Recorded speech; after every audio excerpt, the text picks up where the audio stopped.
જય ભીમ જય સંવિધાન નમો બધાય મિત્રો હું છું જિજ્ઞેશ રાઠોડ। જો કે આપણે વિડીયો અત્યારે આ બહાર ઉતારતા હતા પણ હવે આજે ઓલા છોકરાઓની બધા દેકારો નાખે છે એટલે આપણે આજે ઉતારવાનું નક્કી કર્યું ગાડી અંદર ઉતારીએ એટલે વ્યવસ્થિત રીતે અવાજ ન આવે પવન ન આવે એટલે વ્યવસ્થિત રીતે વિડીયો ઉતરે અને આપણા જે વ્યુઅર્સ આપણા સબસ્ક્રાઈબર બધા વ્યવસ્થિત રીતે વિડીયો સાંભળે। તો મિત્રો હવે વિડીયોમાં આપણું એવું છે કારણ કે આપણે આજે ગ્રામ પંચાયત વિશે આપણે બધી માહિતી આપવાની છે અને વાતચીત કરવાની છે કારણ કે ગ્રામ પંચાયતની અંદર આપણે સભ્ય આવે સરપંચ આવે અને ન્યાય સમિતિના ચેરમેન આવે। હવે જે સરપંચ અને સભ્ય અને ન્યાય સમિતિના ચેરમેન હવે આપણે ન્યાય સમિતિના ચેરમેન વિશે વાત કરવી। જો કે અનુસૂચિત જાતિમાં જે અનામતમાં જે છૂટાયેલા બાબા સાહેબના દેન થકી બાબા સાહેબના જે કાયદા થકી અને સંવિધાન થકી જે ન્યાય સમિતિના જે ચેરમેન હોય છે જે અનુસૂચિત જાતિના હવે મિત્રો આપણે એના વિશે વાત કરવી કે જે અનુસૂચિત જાતિના જે કામો હોય એ જે ન્યાય સમિતિના ચેરમેનને કરવા જોઈએ બરોબર। હવે જે ન્યાય સમિતિના ચેરમેન જે છૂટાણા હોય હવે પહેલા તો પ્રથમ છૂટાય એની આપણે વાત કરીએ કારણ કે જે ન્યાય સમિતિના ચેરમેન છૂટાય છે તો એને જે કાંઈ પંચાયતમાંથી માનો કે એનું લેટર પેડ છે એનો સિક્કો છે એનું ટેબલ છે બરોબર ખુરશી ઓફિસ અને બધું અલગથી આવે છે બરોબર। ઘણા બધા હજી ન્યાય સમિતિના જે ચેરમેન છૂટાયેલા છે ગ્રામ પંચાયતની હજી અંદર કોઈને ખબર નથી એટલે આ વિડીયો વધુમાં વધુ શેર કરજો એટલે ગામડે ગામડે પુગાડજો અનુસૂચિત જાતિમાં એટલે ખબર પડે કે જે ન્યાય સમિતિના જે ચેરમેન હોય છે એ ખાલી અત્યારે બધા આપણે સમાજમાં ઓળા ઘોડે ઊભા રહી જાય છે બરોબર। એટલે ઓળા ઘોડે ઊભા રહી જાય છે એટલે નકરું ઓળા ઘોડે ઊભા ન રહ્યો ગ્રામ પંચાયતમાં શું છે ઠરાવ કેવી રીતે મૂકવા કામ કેવી રીતે કરવા એ બધું તમે આમાં શીખો ડાયરેક્ટ તમે ઊભા રહી જાવ છો ઓળા ઘોડે એટલે એવું ન કરવું જોઈએ। ખબર ન પડતી હોય તો તમે તારે આપણો નંબર મૂકેલો છે અને હું બોલું છું કે 8160 200 પૂરા 942 જિજ્ઞેશભાઈ જીવાભાઈ રાઠોડ ગામ શિવરાજપુર તાલુકો જસદણ જિલ્લો રાજકોટ બરોબર। હવે મિત્રો ગ્રામ પંચાયતમાં જે આપણે તમને વાત કરી કે ન્યાય સમિતિના જે ચેરમેન છૂટાઈ ગયેલા હોય એને આટલી વસ્તુઓ એમાં મળે છે બરોબર એની ખુરશી મળે છે અને જે ન્યાય સમિતિના જે ચેરમેન જે છૂટાઈ ગયેલા હોય એને દર મહિને એની કમિટી ભરાય છે એટલે એમાં દર મહિને ઠરાવો મૂકવાના હોય છે કારણ કે સ્મશાનના હોય છે ગામના હોય છે ફેવર બ્લોક છે પાણીનો પ્રશ્ન છે જે કાંઈ પ્રશ્ન હોય રોડ રસ્તાના જે કાંઈ હોય એ બધા એમાં ઠરાવો મૂકી અને કામકાજ કરવાના હોય છે બરોબર। અને બીજો નંબર કારણ કે ગામના પણ કામ કરાય છે અને જે મહોલ્લાના કામ કરાય છે જે કાંઈ હોય અને જે ન્યાય સમિતિના જે ચેરમેન છે એની હેઠળ પણ 5 સભ્યો હોય છે બરોબર। એક વાલ્મીકીનો હોય છે અને 4 દલિતના હોય છે એટલે દર મહિને એ મીટિંગ બેહાડવી જરૂરી છે। હવે એવી રીતે જે તાલુકામાં આવે બરોબર છે ન્યાય સમિતિના ચેરમેન એવી રીતે જિલ્લામાં આવે ગાંધીનગરમાં આવે અને પાર્લામેન્ટમાં આવે અને ધારાસભ્ય સાંસદ સભ્ય એટલે તમે સાંસદ સભ્ય બનો કે પછી ધારાસભ્ય બનો જિલ્લા સમિતિમાં જે તમે ન્યાય સમિતિના ચેરમેનો તાલુકામાં હોય અને ગ્રામ પંચાયતમાં એટલે આમાં બધા ગ્રામ પંચાયતમાં આવા કામ કરવા જરૂરી છે કારણ કે નકરું ઓડા ઘોડે ઊભું રહે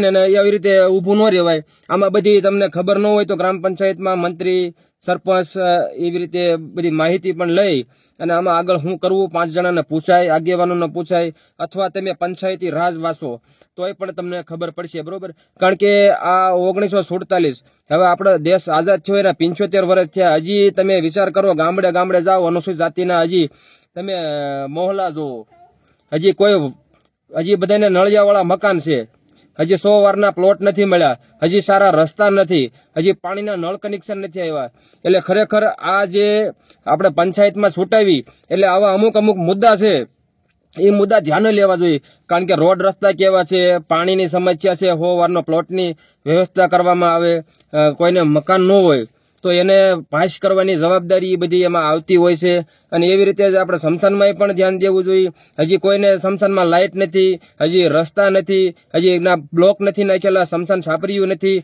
ઘણા બધા પ્રશ્ન છે ફેવર બ્લોક અથવા કમ્પાઉન્ડ હોલ એટલે જે એ ધારાસભ્યની સાંસદમાંથી એ બધી ગ્રાન્ટો આવતી હોય ખેંચી અને જે આવી રીતે આમાં કામ કરવાના હોય છે એટલે કામ કરો તો કાંઈક સ્મશાન ને એ બધું સારું થાય આપણે મોહલ્લા હારા બને કારણ કે પંચાયતમાંથી અને આપણે ખેંચવાના હોય છે પૈસા ઉપરથી આપણને સરકારમાંથી આપણને પૈસા ઘણા બધા આપતા હોય છે પણ આપણે હજી આમાં કોઈને કાંઈ ગતાગમની ખબર નથી અને ઊભા રહી જાય છે ઓડા ઘોડે એટલે એવું ન કરવું જોઈએ। એટલે ખરેખર આમાં તમે પંચાયતમાં અત્યારે આપણે હમણાં જ ચૂંટણી ગઈ અને અત્યારે બધાને શપથાઈ મળી ગયા અત્યારે બધાને ચાર્જ સોંપી દીધો હોય એટલે આમાં તમારે અવાજ ઉઠાવવો જોઈએ પંચાયતમાં કારણ કે સરકારમાંથી ઘણા બધા પૈસા આવે છે અને એના ક્યાં વાપરવા ક્યાં નહીં એનો વર્ક ઓર્ડર આવે ઉપરથી તમને પૈસા ફાળવે પંચાયતમાં અને પંચાયતમાંથી તમારે જે ઠરાવો મૂકો ને જે ઠરાવો મંજૂર થાય અને એમાં જે ધારાસભ્યની કે પછી સાંસદ સભ્યની એ બધી ગ્રાન્ટ હોય તો એ તમારે વાપરવાની હોય છે, બરોબર. કારણ કે માનો કે આપણા 20% અનુસૂચિમાં હોય છે, 80% ગામમાં હોય છે, એટલે એથી ધ્યાન રાખવું જોઈએ. એટલે ઘણા બધા આવા પ્રશ્ન છે, એટલે આપણે કીધું આ વિડીયો એક ઉતારવી અને એક સમાજને એક મેસેજ નાખવી. કારણ કે પંચાયતમાં જે ન્યાય સમિતિના ચેરમેન જે ગામડે ગામડે અત્યારે ચૂંટણી ગઈ એટલે ઘણા બધા આપણે ન્યાય સમિતિના ચેરમેન બની ગયા છે, પણ હજી કાંઈ ખબર નથી, બરોબર.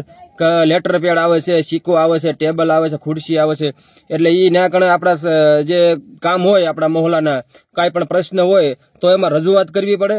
અને ન્યાય સમિતિના ચેરમેન એટલે એ તો ઊંચું પદ કહેવાય, સરપંચ થઈને ઊંચું કહેવાય. ન્યાય સમિતિના ચેરમેન, ન્યાય સમિતિ એટલે ન્યાય સમિતિના ચેરમેન આ સભ્ય કરે, ન્યાય ઈ કરે, બરોબર. આપણે જે અનુસૂચિત જાતિમાં જે ન્યાય સમિતિના શેર હોય એને જ ન્યાય કરવાનો ખરેખર હોય, અને જે ઠરાવ મૂકો એને મંજૂર થઈ જ જાય, બરોબર. જે આપણે માનો કે અમુક મુદ્દા આપણે તમને વાત કરી કે જે ગામના હોય પ્રશ્ન, સ્મશાનના હોય, મહોલ્લાના હોય, જે કાંઈ પ્રશ્ન હોય એનો ઠરાવ મૂકો એટલે એના મંજૂર થવું જ પડે. કારણ કે ઠરાવ મૂકનાર પછી એનો ટેકો આપનાર એ આમાં આપણે વિગત લખી અને પંચાયતમાં જે આપણે ઠરાવ મૂકી એમાં સરપંચ હોય, મંત્રી હોય, ન્યાય સમિતિના શેર હોય, સભ્ય હોય, બધેને સર્વાનુમતિએ એ ઠરાવ લખવામાં આવે છે, ટેકો દેવામાં આવે છે, અને એમાં મંત્રીની સહી અને સરપંચની સહી અને ટીડીઓની સહી કરીને આપણે એ ફરફર્યું જવા દેવાનું છે, અને એ પછી મંજૂર થઈને આવે એટલે આપણે એમાં કામગીરી કરવાની હોય છે. હવે નકરું આપણે તમને વાત કેવી કે ન્યાય સમિતિના ચેરમેન બની ગયા લ્યો પૂરું, સરપંચ બની ગયા એટલે પૂરું, એવું નહીં કરવાનું. સરકારમાંથી આપણને ઘણા બધા પૈસા આવે છે તો એનો ઉપયોગ કરો તમે, બરોબર. ઘણા બધી જગ્યાએ હજી કાંઈ સમસ્યા ઘણી બધી છે, તો તમે કોઈક જાગૃત નાગરિક હોય, કાંઈક બોલતા શીખતા હોય તો આપણે માનવી કે એને આપણે મત દેવી અને છૂટાવી તો આપણે કાંઈક કામ કરાવે, કાંઈ ખબર ન પડતી હોય, ઓડા જેવા હોય, આપણે ઊભા રાખી દેવી એટલે 5 વર્ષ એમ નામ જાય, પણ પાછા 5 વર્ષ આવે તો પાછા એકાદો ઊભો રાખી દેવી એટલે પાછા 5 વર્ષ જાય. એટલે એવું નહીં કરવાનું. સારો જાગૃત નાગરિક હોય અને ખબર ન પડતી હોય તો 5 જણાને કહેવાય, બરોબર, કામાં શું કરવું શું નહીં.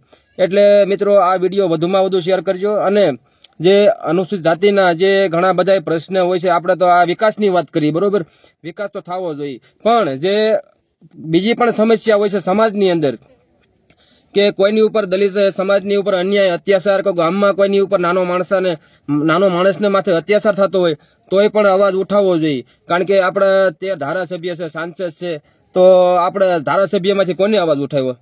જિજ્ઞેશ મેવાણીએ કે અવાજ ઉઠાવ્યો, બરોબર. કારણ કે એ ભલે દલિત સમાજના આગેવાન છે અને ધારાસભ્ય છે, પણ છતાંય એ ગુજરાતમાં ને આખા ભારતની અંદર જિજ્ઞેશભાઈ મેવાણી સારું કામ કરી રહ્યા છે. તમે તો સોશિયલ મીડિયાની અંદર જોતા હશો, બીજા કોઈ ધારાસભ્ય કોઈ અવાજ ઉઠાવતો નથી, બાકી ઘણા બધા છે.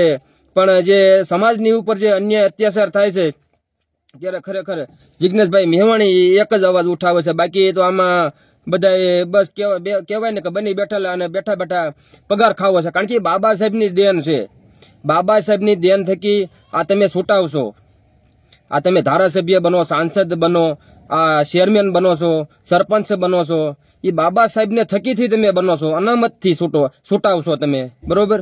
એટલે આમાં તમે નકરા બની બેઠાય નહીં, અને આમાં સમાજની અંદર પણ ધ્યાન દેવું જોઈએ.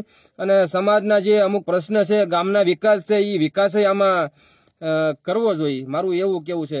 કારણ કે તમારે ઠેઠ ગાંધીનગર ઠેઠ અડી જવું જોઈએ. આપણે જે કામ કરાવવું હોય તો પંચાયત થકી થાય બધું. પંચાયત ગણો કે ગાંધીનગર પાર્લામેન્ટ ગણો, બે એક જ કહેવાય.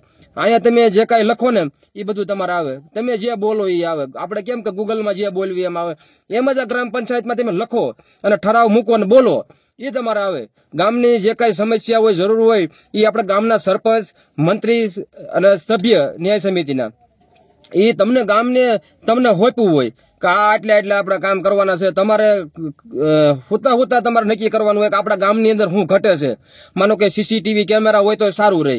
કારણ કે એવા કોઈ અણબનાવ, કોઈ આપણે માનો કે કોઈ દારૂડિયા હોય, કોઈ બેન દીકરીની ઇજ્જત લૂંટતા હોય તો એમાં સીસીટીવીમાં કેદ થઈ જાય. કોઈ એક્સિડન્ટ થયા હોય, કોઈ એવા ચોરી હોય, એવા બધા ઘણા બધા પ્રશ્ન હોય. એટલે ગામની અંદર ખરેખર સીસીટીવી કેમેરા પણ મૂકી દેવા જોઈએ. સારા રસ્તા બનાવવા જોઈએ, પુલ બનાવવા જોઈએ. કારણ કે હમણાં વાત કેવી કે આપણે પુલ તૂટ્યો, કેટલા માણસો મરી ગયા. એટલે સારા પુલ બનાવો, સારા રોડ રસ્તા બનાવો, કાંઈક કરો ગામની અંદર. નહીં હાવ બેઠા બેઠા ઓલું તમે કરશો તો એ બેઠા બેઠા ખવાય નહીં. આપણે કાંઈક છૂટાણા છે તો તમે કાંઈક કરીને જાઓ. એટલે 5 વર્ષની અંદર બીજો કોઈ સરપંચ કે સભ્ય મંત્રી કોઈ આવે તો એને ખબર પડે કે 5 વર્ષની અંદર આટલા અમે કામ કરેલા છે. એટલે આપણે સાચી ઠોકીને કહીએ કે ભાઈ 5 વર્ષની અંદર આટલા આપણે કામ કરેલા છે. આપણે ક્યાં કોઈના ઘરના પૈસા નાખવા છે? બરોબર, સરકાર તો આખો હાથી મોકલે છે. એટલે ખરેખર આમાં આપણે પંચાયત વિશે વાત કરી અને પંચાયત રાજ નીતિ તમે વાંચી લ્યો ખબર ન હોય તો. અને જે સભ્ય જે સરપંચો બધા સરપંચને કહું છું, બરોબર, મારી રિક્વેસ્ટ છે ગામડે ગામડે આ વિડીયો પુગાડજો. અને ન્યાય સમિતિના ચેરમેનને તો ખાસ કહું છું કે અત્યારે ચૂંટણી ગઈ અને કોને કોને આમાં આપણે ટેબલ મળ્યું છે કે પછી ખુરશી મળી છે કે લેટર પેડ કે પછી એનો જે આપણે સિક્કો કેવી, હજી ઘણા બધાને ખબર નથી. એટલે આમાં ઠરાવો મૂકો અને કામગીરી સારી કરો. બરોબર, તો મિત્રો વિડીયો બહુ મોટો થઈ ગયો થોડોક, અને વિડીયોમાં આટલું જ, અને મળીશું નવા વિડીયોમાં. અને આ વિડીયો વધુમાં વધુ શેર કરજો. જય ભીમ, જય સંવિધાન.